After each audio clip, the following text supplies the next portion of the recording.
Proverbe, chapitre 22 à partir du verset 17.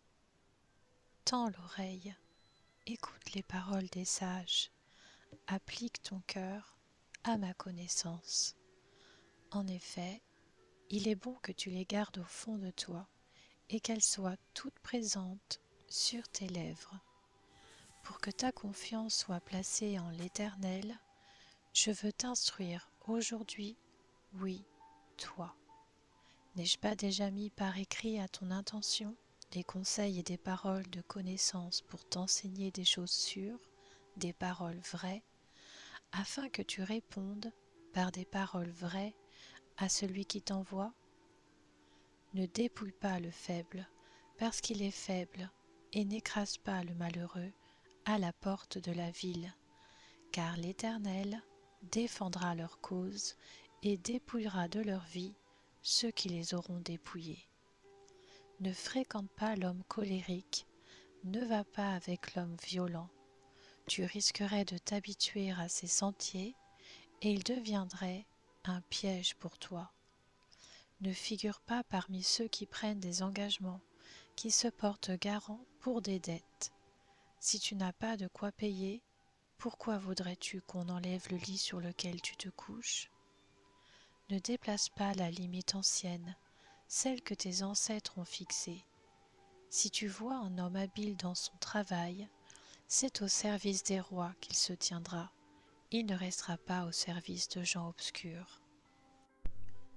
Proverbe, chapitre 23. Si tu es à table avec un grand, fais attention à ce qui est devant toi. Place un couteau devant ta gorge si tu as trop d'appétit. Ne convoite pas ces bons plats, c'est une nourriture trompeuse. Ne te fatigue pas à acquérir la richesse, n'y applique pas ton intelligence. Veux-tu la poursuivre du regard? La voilà disparue. En effet, la richesse se fait des ailes, et comme l'aigle, elle prend son envol vers le ciel. Ne mange pas le pain de l'homme au regard malveillant, ne convoite pas ses bons plats, car il calcule au fond de lui. Mange et bois, te dira-t-il, mais son cœur n'est pas avec toi. Tu vomiras le morceau que tu as mangé, et tu auras tenu en pure perte des propos agréables. Ne parle pas aux oreilles de l'homme stupide, car il méprise le bon sens de tes discours. Ne déplace pas la limite ancienne, et n'empiète pas sur le champ des orphelins, car celui qui les rachète est puissant, c'est lui qui défendra leur cause contre toi. Ouvre ton cœur à l'instruction et tes oreilles aux paroles de la connaissance. Ne refuse pas de corriger l'enfant. Si tu le frappes avec un bâton, il ne mourra pas. Certes, tu le frappes avec un bâton, mais tu arraches son âme au séjour des morts. Mon fils, si ton cœur est sage, mon cœur à moi sera dans la joie. Tout mon être sera dans l'allégresse quand tes lèvres parleront avec droiture. Que ton cœur n'envie pas les pécheurs, mais qu'il ait toujours la crainte de l'Éternel, car il y a un avenir et ton espérance ne pourra pas être brisée. Écoute, mon fils, et montre-toi sage, dirige ton cœur sur la voie droite. Ne figure pas parmi les buveurs de vin, parmi ceux qui font des excès de viande, car l'ivrogne et celui qui se livre à des excès s'appauvrissent, et la somnolence fait porter des haillons. Écoute ton père, lui qui t'a donné naissance. Ne méprise pas ta mère quand elle est devenue vieille. Acquiers la vérité et ne la vends pas, la sagesse, l'instruction et l'intelligence. Le père du juste est dans l'allégresse. Celui qui donne naissance à un sage en aura de la joie. Que ton père et ta mère se réjouissent, que celle qui t'a mis au monde soit dans l'allégresse. Mon fils, Donne-moi ton cœur, et que tes yeux prennent plaisir à mes voies. En effet, la prostituée est une fosse profonde, et l'inconnu un puits étroit.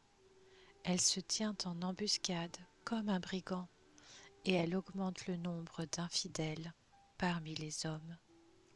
Pour qui les a, pour qui les hélas, pour qui les disputes, pour qui les plaintes, pour qui les blessures sans raison, pour qui les yeux rouges, pour ceux qui s'attardent auprès du vin, pour ceux qui vont déguster du vin mélangé. Ne regarde pas le vin, parce qu'il est d'un beau rouge et qu'il fait des perles dans la coupe. Il s'avale d'un trait et il finit par mordre comme un serpent, par piquer comme une vipère.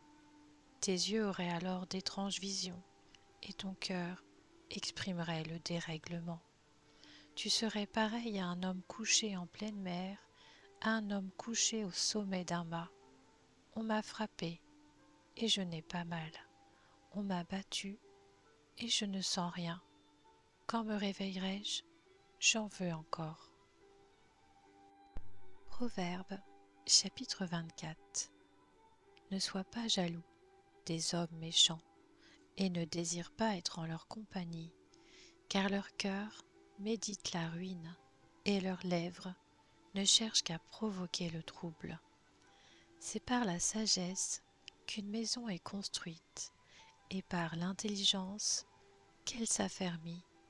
C'est par la connaissance que les chambres se remplissent de toutes sortes de biens précieux et agréables. Un homme sage est plein de force, et celui qui a de la connaissance consolide sa puissance. Oui, il te faut de bonnes directives pour faire la guerre, et la victoire tient au grand nombre de conseillers. La sagesse est inaccessible aux fous. Il n'ouvrira pas la bouche à la porte de la ville. Celui qui médite de faire le mal, on l'appelle un conspirateur.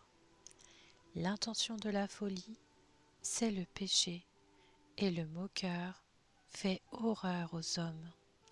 Si tu faiblis le jour de la détresse, ta force est bien dérisoire. Délivre ceux qu'on traîne à la mort, retiens ceux qu'on amène tout tremblants pour les tuer. Si tu dis « Ah, nous ne savions pas », celui qui évalue les cœurs n'a-t-il rien compris? Celui qui veille sur toi ne sait-il pas tout? Il paiera à chacun le salaire de ses actes. Mon fils, mange du miel, car il est bon. Un rayon de miel sera doux à ton palais. De même, connais la sagesse pour le bien de ton âme. Si tu la trouves, il y a un avenir, et ton espérance ne pourra pas être brisée. Ne te tiens pas comme le méchant en embuscade devant le domaine du juste. Ne dévaste pas son habitation. En effet, 7 fois le juste tombe, mais il se relève. Quand les méchants trébuchent, en revanche, ils sont précipités dans le malheur. Ne te réjouis pas lorsque ton ennemi tombe, et que ton cœur ne soit pas dans l'allégresse quand il trébuche. L'Éternel le verrait, cela lui déplairait, et il détournerait sa colère de lui. Ne t'irrite pas à cause de ceux qui font le mal, ne porte pas envie aux méchants, car il n'y a pas d'avenir pour celui qui fait le mal. La lampe des méchants s'éteindra. Mon fils, crains l'Éternel et le roi. Ne fréquente pas les hommes remuants, car leur ruine surviendra soudain, et qui connaît le malheur des uns et des autres? Voici encore ce qui vient des sages. Il n'est pas bien d'être partial dans un jugement.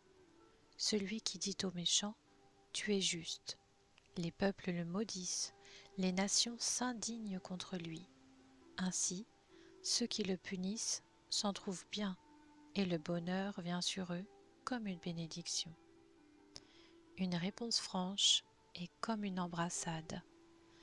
Arrange tes affaires à l'extérieur, prends soin de ton champ, ensuite tu construiras ta maison. Ne témoigne pas sans raison contre ton prochain. Voudrais-tu employer tes lèvres à tromper? Ne dis pas « je lui rendrai la pareille, je paierai à chacun le salaire de ses actes ». Je suis passé près du champ d'un paresseux, près de la vigne d'un homme dépourvu de bon sens. Les épines y poussaient partout, les ronces couvraient le sol, et son mur de pierre était écroulé. J'ai regardé bien attentivement, et j'ai tiré instruction de ce que j'ai vu. Tu veux somnoler un peu, te reposer encore, juste croiser les mains pour dormir?